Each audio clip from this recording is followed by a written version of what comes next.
अल्लाह ताला का अज़ीमुशान एहसान है कि उसने हमको इस नूरानी महफिल के इनेकाद करने की तौफीक दी और अल्हम्दुलिल्लाह हमारे घर में ऐसे कारी खुरा तशरीफ़ फरमा है। बैनुल-अक़वामी शरह में मन्नान साहब की बात करूँगा।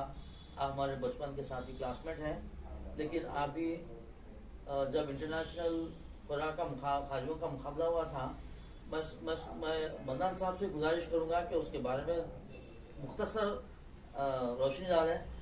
मलेशिया में जो है सारे दुनिया के खारी असाब जमा हुए थे, मुकाबला हुआ था, उसमें मैं समझता हूँ दूसरा इनाम मिला था आपको।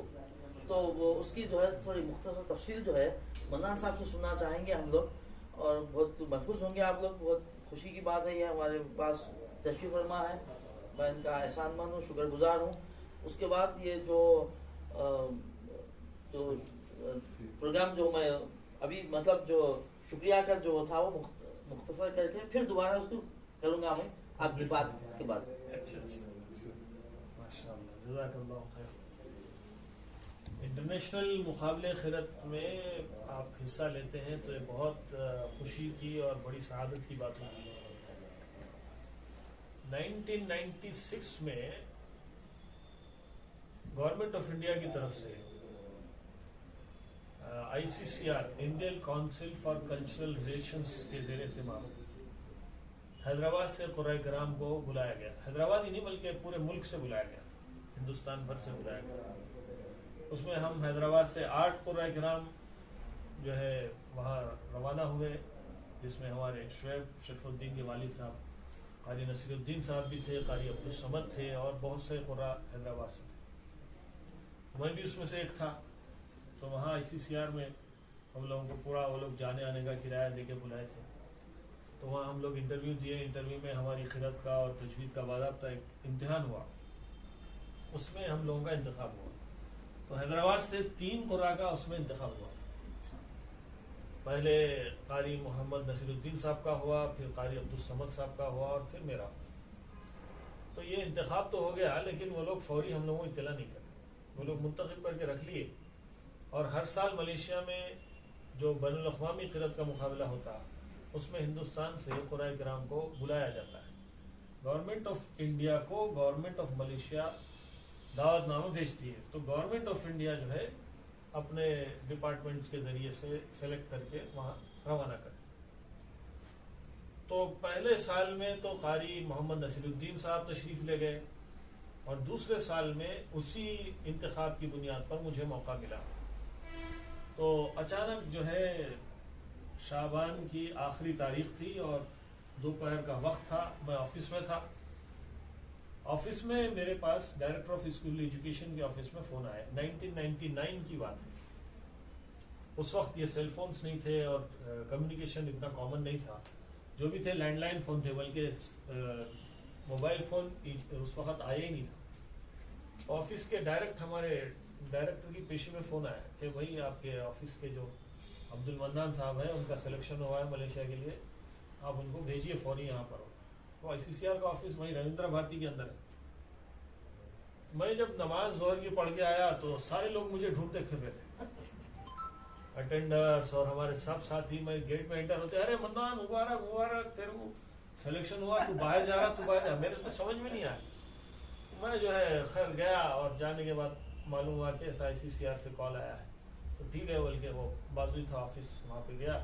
जाने के बाद वहाँ जो एक डायरेक्टर थी लेडी, वो जो उनको बिठाई और बोली कि भाई आपका सिलेक्शन हुआ है और आप मलेशिया जाने के लिए तैयार रहिए। बोला अरे अचानक कैसा मैडम, कब जाना, क्या है? तो नहीं, आपको कल ही जाना पड़ेगा। इतना जल्दी कैसा? मैं ऑफिस में इत्तला, आप ऑफिस में इत्तला देने की कोई ज़रूरत नहीं है, हम डायरेक्ट आपके ऑफिस पे फैक्स कर रहे हैं, आप जो है ऑन ड्यूटी जाएंगे। तो ठीक है भाई बोले।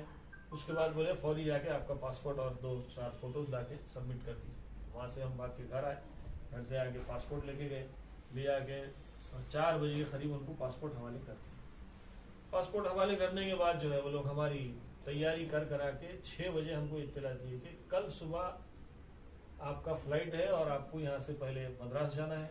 उस वक्त मद्रास ही था, वो अभी चेन्नई भी नहीं हुआ था। तो मद्रास जाना है बोले। ठीक है बोले। हम पहली शहरी थी, सैरी कर लेके रवाना हुए अल्हम्दुलिल्लाह। और मद्रास जाने के बाद वहाँ पर लोग हमारे लिए इंतज़ार में थे।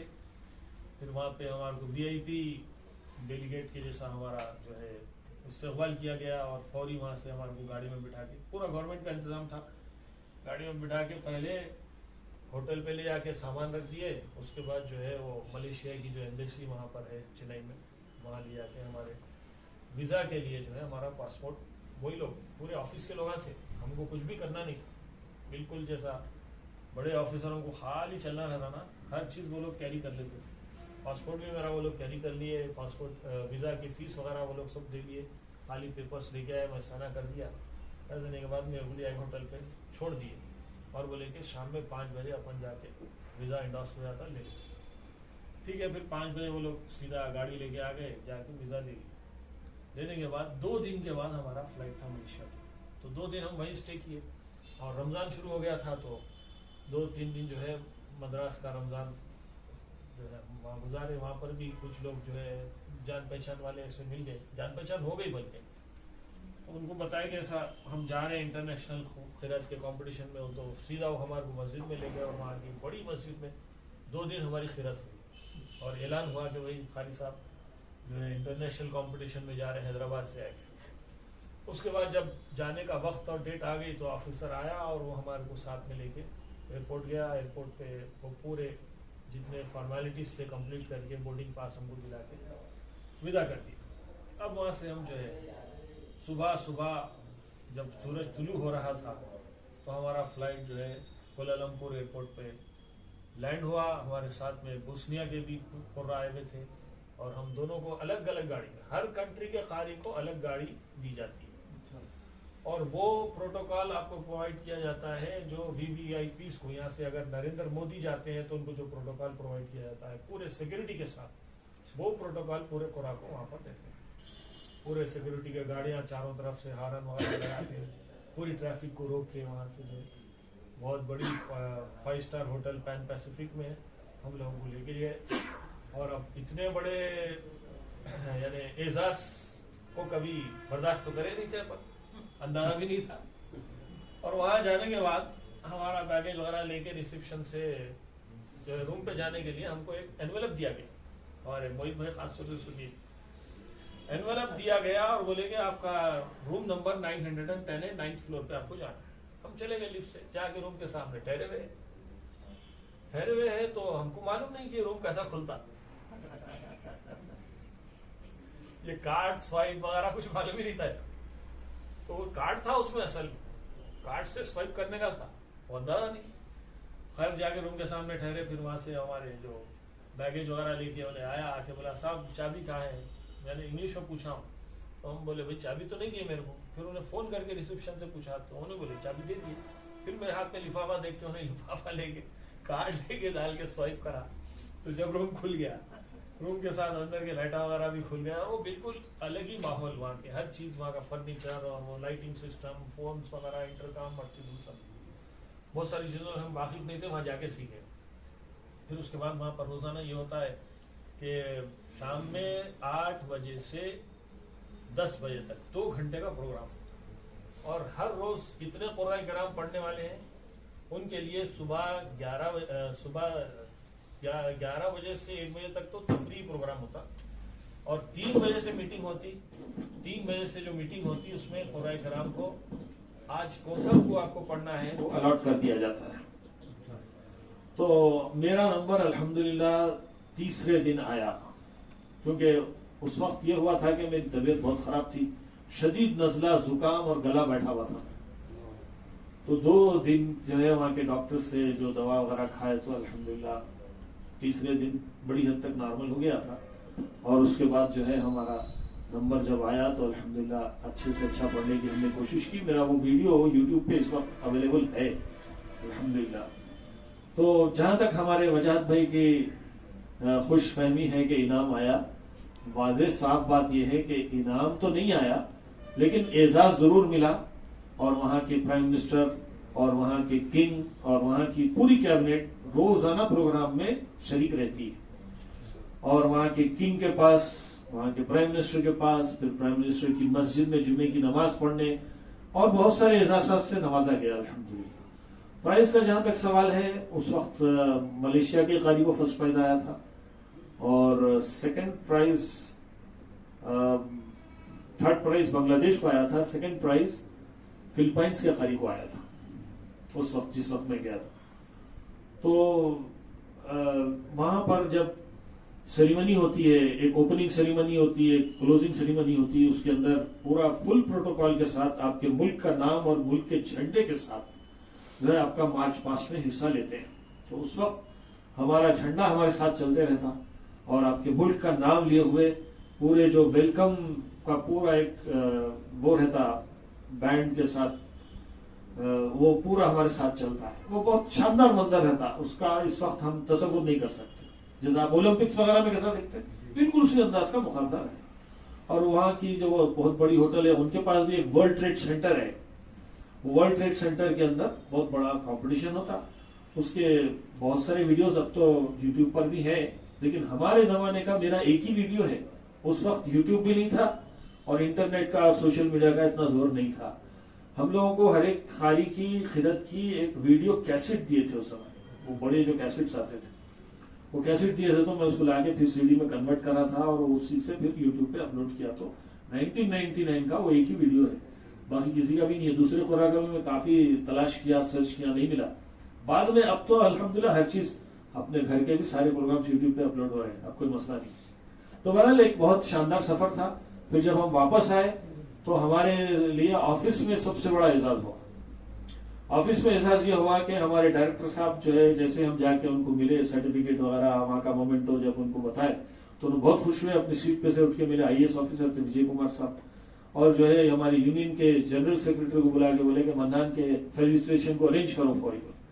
तो इमीडिएट जो है नोटिस निकली और ऑफिस में नोटिस सर्कुलेट हुई। नोटिस सर्कुलेट होने के बाद जो है हमारा पूरा कॉन्फ्रेंस हॉल में पूरे ऑफिसर्स के साथ एक जबरदस्त फेलिसिटेशन हुआ। फिर हमारे डायरेक्टर साहब भी हमारे एक मोमेंटो दिए, शाल उड़ाए। उस वक्त का कोई फोटो हमारे पास मौजूद नहीं है क्योंकि फोटोग्राफी उस वक्त आम नहीं थी और वो इतना अर्जेंसी में हुआ कि फोटोग्राफर को बुलाने का भी मौका नहीं मिला। मगर अल्हम्दुलिल्लाह वो यादगारें महफूज हैं।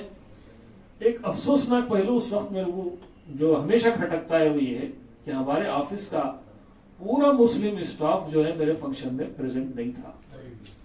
वो मेरे को बड़ा तकलीफ होती। हालांकि बहुत सारे अच्छे दोस्त थे, अहबाब थे, मिलने जुलने वाले थे और बहुत सारे उनकी हमदर्दियां और उनकी बड़ी यादें हमारे साथ महफूज हैं। लेकिन उस फंक्शन में कोई भी नहीं था क्योंकि फंक्शन हुआ था 4 बजे। 4 बजे का नोटिस निकला और अपने लोगों की आदत है जैसे को फंक्शन की नोटिस निकला बैगा लेके सब घरों को भाग गया। तो सारे लोग घरों को चले गए, जितने लोग थे उस वक्त नॉन मुस्लिम थे। मगर उसका नतीजा ये हुआ कि बाद में ऑफिस के बहुत से कॉन्फ्रेंस और मीटिंग्स में हमारे शेषगिरी राव और उपेंद्र रेड्डी का तो नाम आपके टेक्स्ट बुक्स में है, ये लोग जब भी कुछ मीटिंग होती थी तो मेरे बोलते थे मन्नान तुम कुरान अच्छा रिसाइट करते ना, जरा आज मीटिंग में तुम कुरान रिसाइट करो और हमारे लिए जो है जरा ट्रांसलेशन भी करो, नहीं तो हमको मालूम नहीं क्या पढ़ रहे तुम बोल। तो उस वक्त मेरे को बड़ा स्ट्राइक हुआ, अरे हम लोग पढ़ते रहते लेकिन कभी ट्रांसलेशन पढ़े नहीं, ट्रांसलेशन सुना ही नहीं किसी को। अब बैठे बैठे दिमाग पे जोर डाल के सूरह फातिहा का ट्रांसलेशन इंग्लिश में लिख के उस वक्त में प्रेजेंट किया तो वो बहुत खुश हुए, वो लोग बहुत अप्रिशिएट करते थे अल्हम्दुलिल्लाह। जिस वक्त हम मलेशिया गए थे तो वहां पर इंडिया का एक एम्बेसडर सिख था और उससे पहले वाले साल इनके वालिद साहब जब गए थे तो इन्हों क्या करे थे, इंडिया एम्बेसी ऑफिस में इन्होंने भूल गए थे। तो हमारा एम्बेसडर जो था उन्हें बोला भाई इंडिया का खाली आया हुआ है और हमारे पूरे व्हीकल्स बिजी है, इसलिए एक टैक्सी हायर करो, जाके होटल से हमारे खाली अब्दुल मन्नान को लेके आओ, मैं पर्सनली उससे मिलना चाहता हूं। चुनांचे हुआ कि एम्बेसी के ऑफिस के लोग होटल पे मेरे पास आए और मेरे को बिठा के गाड़ी में सुबह लिया के कॉफी पिलाए, क्योंकि बाकी सब इंतजाम नहीं, कॉफी नहीं पिलाया उस वक्त। कॉफी दिए मेरे को मगर रोजा था ना, रमजान था, मैं कब बोला भाई मैं फास्टिंग में हूँ, कॉफी तो मैं नहीं पी सकता। ठीक है बोल के बोले इनका जो ऐनक है वो वापिस लेके जाओ। तो उन्हें कार भेज के जो मेरे को बुला के फिर लाके जब छोड़ा होटल पे तो जो पाकिस्तान के कुर्रा थे वो बड़ा रश करने लगे। वो लोग बोले भाई आप इंडिया में रहते हैं, मुस्लिम है और आपको इतना रिस्पेक्ट मिल रहा है इंडिया के होने के बावजूद, हम पाकिस्तान के हैं, हमारी मुस्लिम हुकूमत है, क्या कोई पूछने वाला नहीं है हमारे को। बोले तो अल्हम्दुलिल्लाह वहाँ पे बड़ा हम अपने आप को बहुत इज्जतदार और बहुत ही वैल्यूबल पर्सन फील किए। ये काबिले नोट चीजें हैं जिसको नोट करना चाहिए। लेकिन उसके बाद से और भी बहुत से लोग हैदराबाद से मलेशिया गए, कारी अब्दुल करीम शाकिर साहब गए, उनके शागिर्दा भी गए। ये सिलसिला चलता रहा 2013 तक। जैसे ही हमारी ये मौजूदा हुकूमत इख्तिदार में आई, मलेशिया से बार बार इन्विटेशंस आ रहे हैं, लेकिन यहाँ के डिपार्टमेंट उसको दबा के रखे हुए है। और हम लोग फोन भी करके पूछे तो बोलते नहीं, कोई इन्विटेशन नहीं आया। उन लोगों से फोन करके पूछे तो बोलते हम तो इन्विटेशन भेज दिए भाई, अब आपकी गवर्नमेंट की जिम्मेदारी है। तो ये सूरत हाल इस वक्त चल रही है। पिछला 7 साल से सिलसिला रुका हुआ है। तो बहरहाल और भी बहुत सारी बातें हैं। मैं समझता हूँ बात चीजें आप लोगों को पसंद नहीं भी आई होंगी, गैर जरूरी बातें करने बोल के, लेकिन बात चीजें काबिल और भी है। तो बहरहाल ये अल्लाह ताला का एजाज है कुरान मजीद के नतीजे, अल्हम्दुलिल्लाह। अब यहाँ पर हम ये महसूस करते हैं, अभी हम सब टीचिंग डिपार्टमेंट से वाबस्ता है। अब ये दिवाली है तो स्कूल्स में हम लोगों को पाबंद किया गया है कि स्कूल में डांस के कॉम्पिटिशन कंडक्ट करो। तो रोजाना डांस के कंपटीशन हो रहे हैं, लड़कियों को डांस कराया जा रहा है, बदकम्मा के कॉम्पिटिशन हो रहे हैं, वो संक्रांति में उसके कॉम्पिटिशन होते हैं। तो बच्चों को स्कूल लेवल से हर चीज में अप्रिसिएशन मिल रहा है, लेकिन वो इंडियन और हिंदू कल्चर का मिल रहा है। अगर कोई मुसलमान बच्चा कुरान पढ़ने वाला है, नात पढ़ने वाला है और इस्लामी तहजीब से कोई वाबस्ता है, तो इस्लामिक वैल्यूज की जो कदरदानी है उसके लिए बच्चों को कोई खास अप्रिसिएशन नहीं मिल रहा। खुद हम भी कई बार महसूस करते हैं। अब वो तो मलेशिया जाके आ गए, लेकिन हमारे पास बहुत सारे इज्तिमात वगैरह भी होते हैं, तो क़िराअत को कोई खास अहमियत नहीं दी जाती है। ये प्रैक्टिकल और हमारी तजुर्बे की बात है। एक और तकलीफदेह वाकया मैं आपको सुनाता हूं।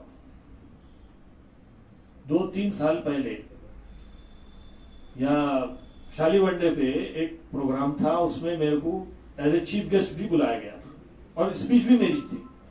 और ये भी कहा गया था कि खिरात भी आप पढ़ेंगे, बाद में स्पीच भी आप देंगे। एक टॉपिक दिए थे पहले। तो मैं जो है, मेरे को बोले आप मगरिब की नमाज पढ़ के हमारे यहाँ। ठीक है बोल के मैं मगरिब की नमाज पढ़ के पहुंच गया। जाके बैठा हुआ हूँ, इंतजार करते करते करते ईशा की अज़ान हो गई। ईशा की अज़ान हो गई तो मैं ईशा की नमाज को चले गया। अब सब लोग जमा हो गए और मैं ईशा की नमाज पढ़ के आया था कि अरे क्या खाली साहब अब तक ही नहीं आया, फला ये वो लोग मेरे ऊपर पील पड़े। बोला भाई मैं मगरिब से बैठा हुआ हूँ और नमाज को मैं ईशा की गया, अब आप लोग आके मेरे को बोल रहे आप देर से आए बोल के, तो गलत बात है। खैर वो तो मामूली सी चीज थी, वो दरगुजर कर। अब जब मैं खिरात पढ़ने के लिए मैं बैठा माइक पे, तो एक साहब काटना खाली साहब मुख्तसर 2 मिनट में खत्म किया। फिर गई मेरी।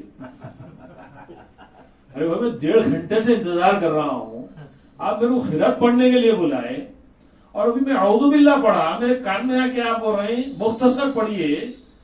तो खैर अब मेरा पढ़ने का सारा मूड खत्म हो गया और मैं आपको काबू नहीं कर पा रहा हूं, पढ़ना भी नहीं हो रहा। जो तो करके 2-3 मिनट की खिरात पढ़ लिया। उसके बाद जब मेरी स्पीच का टाइम आया तो दबा के क्लास लिया मैंने। बोला भाई असल में आप लोगों के पास कुरान मजीद की अहमियत नहीं है और क़िराअत और कुरान को तजवीज़ से पढ़ने की हम कोई अहमियत नहीं देते। और एक बहुत अफसोसनाक पहलू मैं आपके सामने ये भी पेश करता हूं कि हमारे दरमियान में बहुत से इज्तिमात हो रहे हैं अल्हम्दुलिल्लाह, लेकिन कुरान पढ़ने के लिए कारी को बुला के कुरान सुनने का किसी के पास कोई खास एहतमाम नहीं है। बड़े बड़े लोगों के बड़े बड़े नाम छपते हैं पोस्टर्स में, इश्तिहारात में, कारी का एक तो नाम ही नहीं आता। आया भी तो कहीं कोने में छोटा सा रहता और उसको पहले से पाबंद कर देते हैं कि भाई मुख्तसर पढ़ो, 1-2 आयत, उससे ज्यादा नहीं पढ़ना। तो ये मेरे को ऐसा महसूस होता, मेरा जाती मामला है। मैं ये अर्ज करना चाहता हूं कि हम कुरान को पढ़ना भी चाहते हैं, लेकिन मुख्तसर करके पढ़ने में ऐसा महसूस होता है कि बस खाली चुप एक बराए नाम पढ़ना तबरुक के ऐसा, फिर उसके साथ जो दिलचस्पी, जो ताल्लुक, जो कैफियत अल्लाह और उसके रसूल से जो ताल्लुक कुरान के जरिए से हमको कायम होता है, उस कैफियत से हम लोग ना आशना है। तो इसकी तरफ तवज्जो देने की जरूरत है। अब जो प्रोग्राम बहुत सारे होते तो हर जलसे में आप देखेंगे 3-4 नातें जरूर होती हैं, लेकिन क़िराअत एक ही होती है, शुरू में होती है और सुनने वाले सिवाय वर्कर्स और मजदूरों के कोई नहीं होता, जिसकी वजह से क़िराअत और कारियों का कोई खास सोसाइटी में वो नहीं है, वैल्यू नहीं है। तो ये सारी चीजों को महसूस करते हुए हम जो है घरेलू ये प्रोग्राम्स का आगाज किए हैं। अल्हम्दुलिल्लाह इसमें हमको काफी हिम्मत अफजाई मिली। बिलखुसूस हमारे डॉक्टर वजाहत साहब ने हमको काफी यहाँ पर इज्जत दी। मैं आपका बेनते आपके शुक्रिया से पहले मैं आपका शुक्रिया अदा करता हूँ कि न सिर्फ ये कि आपने जो है यहाँ पर एहतमाम किया और मुझे इन चंद कलिमात को कहने का भी आपने मौका इनायत फरमाया। जज़ाकल्लाहु खैरा। आखिरु दावाना अल्हम्दुलिल्लाह रब्बिल आलमीन। अस्सलाम वालेकुम। फिर शुरू से शुक्रिया।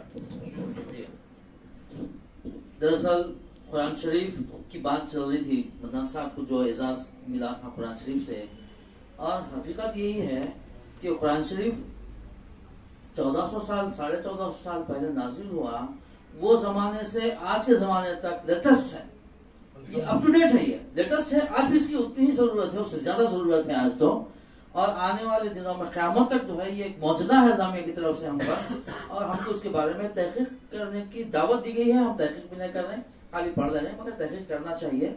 इनको मानों से और उसके तफसीर वगैरह भी पढ़ते रहना और उनके बारे में मालूमात करते रहना, और हम अपने बच्चों को उनके बारे में न सिर्फ जानकारी देना, जो तजदीद से पढ़ाने की बात तो जरूरी है, इसके साथ साथ उसमें क्या है, एक एक आयत ही सही, क्या अहमियत है, क्या खास बातें हैं, इनके बारे में हमारी तवज्जो नहीं है, होनी चाहिए। मैं सबका शुक्रिया अदा करता हूँ जो आप लोग जो है यहाँ पर हाजिर हुए, तशरीफ लेके आए। मैं सबसे पहले हमारे बड़े भाई साहब जो है तशरीफ फरमा है, उनका शुक्रगुजार हूँ। ये महफिल में यहाँ पर आकर अपनी महफिल की रौनक बढ़ा दी है। ये नूरानी महफिल है, हमारे दूसरे भाई वगैरह भी है, हमारे दोस्त अहबाब भी हैं, सारे दोस्त मॉडर्न ग्रुप के हमारे दोस्त हैं, और हमारे बिल्डिंग के जो पड़ोसी हैं उनका भी मैं शुक्रगुजार हूँ जो यहाँ पर तशरीफ फरमा है। और खाली हजरात का अगर शुक्र अदा न करे तो हमारी महफिल अधूरी हो जाती। इसीलिए सबसे पहले मन्नान साहब का, हमारे साथी है, क्लासमेट है, दोस्त है खास, आपका मैं शुक्रगुजार हूँ जो आप इसको अरेंज करने में हमारी काफी मदद फरमाए। आपका और आपके साहिबजादे भी यहाँ पर मौजूद हैं, और खदीर साहब जो है वो जमाने के बाद में दिखे, मैं पहचाना नहीं पहले अंदर आते हुए, बाद में जब बोले तो मैं पहचाना, क्योंकि बचपन में देखे थे उनको, छोटे भाई हैं आपके। उसके बाद मैं समझता हूँ आपके साहिबजादे हैं शायद साथ आए यहाँ पर। आपका भी शुक्रगुजार हूँ, आप लोग सब यहाँ पर आकर नूरानी महफिल को चार चांद लगा दिया, शुक्रिया, जज़ाकल्लाह खैर। इंशाल्लाह और भी जो है बहुत इंकरेजमेंट मिला आप लोगों की यहाँ पे आमद और तशरीफ से। इंशाल्लाह फिर किसी और मौके से जो है हम लोग फिर एक बार गैदर होने की कोशिश करेंगे। जगह की तंगी की वजह से बाहर ठहरे हुए साहब ज़हीरुद्दीन सफ़ी और इरफान साहब बाहर ठहरे हुए, उनका भी शुक्रिया। मकसूद भी आए हुए हैं, सबका नामे नाम बहुत बहुत मशकूर हूँ, शुक्रगुजार हूँ, बहुत बहुत शुक्रिया, जज़ाकल्लाह खैर।